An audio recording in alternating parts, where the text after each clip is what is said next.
Baik Pak Sigit. Kemudian Pak, dalam undang-undang atau dalam payung hukum di Indonesia sendiri, yang dikategorikan termasuk dalam KDRT itu bagaimana Pak Sigit?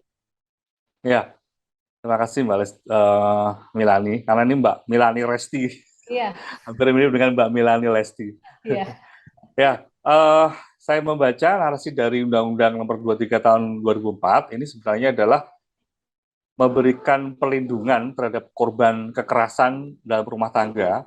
Jadi concernnya ada kekerasan ya, Ya. kekerasan dalam rumah tangga, baik dalam hal kekerasan fisik, kemudian yang kedua kekerasan psikologis, yang ketiga tentang kekerasan seksual, yang keempat tentang kekerasan ekonomi.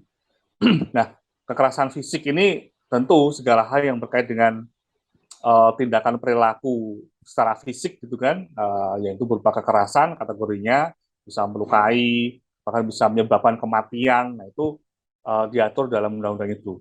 Yang kedua kekerasan psikologis. Nah, psikologis itu berkait apa ya, batin atau apa ya, untuk melindungi dari ketakutan atau kehilangan rasa percaya diri, Mhm. bahkan kemampuan untuk bertindak, rasa tidak pede gitu kan. Nah, ini juga dilindungi. Mungkin kata-kata secara verbal yang itu bisa menghina, melecehkan, nah, itu tidak diperbolehkan.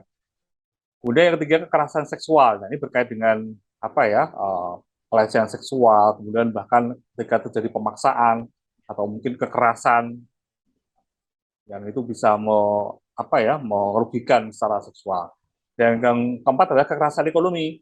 Artinya ketika suami atau istri membatasi untuk bisa berdaya secara ekonomi, bekerja, itu menghasilkan pendapatan, nah itu pun tidak diperbolehkan.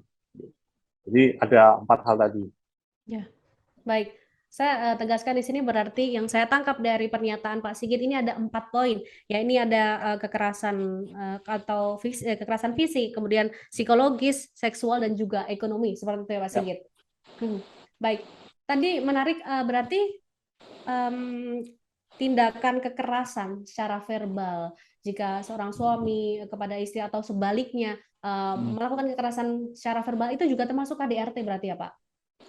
Ya, diatur dalam undang-undang itu diatur juga, Mbak. Secara Ya. verbal, pelecehan, penghinaan, atau mungkin sekarang bahasa ngetrendnya bullying kayak gitu kan, Ya. yang mengakibatkan si istri atau suami atau anak itu merasa ketakutan, khawatir, tidak percaya diri gitu kan. Nah, atau Ya. perundungan lah gitu kan, itu bisa dikenakan KDRT kayak gitu. Mhm. Kemudian ada batasnya tidak Pak, kekerasan verbal itu bagaimana seperti itu? Ya, memang gini Mbak, mungkin secara lebih detail mungkin tidak ada batasan ya, Ya. tentang verbal ya kan, karena kebanyakan memang kultur di Indonesia ini kan mungkin masih sangat tabu, sangat malu sekali. Artinya seperti fenomena gunung es itu yang dilaporkan ke kepolisian itu sangat sangat sedikit sekali, dan kebanyakan itu adalah kasus-kasus yang berkaitan dengan kekerasan fisik gitu Mbak Melani. Secara fisik, yang itu pun mungkin sudah keterlaluan gitu kan, mungkin sampai menyebabkan si korban ini harus dirawat di rumah sakit, ya gitu, bisa beraktivitas, nah itu yang kebanyakan dilaporkan ke kepolisian. Nah sementara sebenarnya mungkin tadi karena fenomena gunung es itu yang terjadi itu mungkin juga lebih banyak.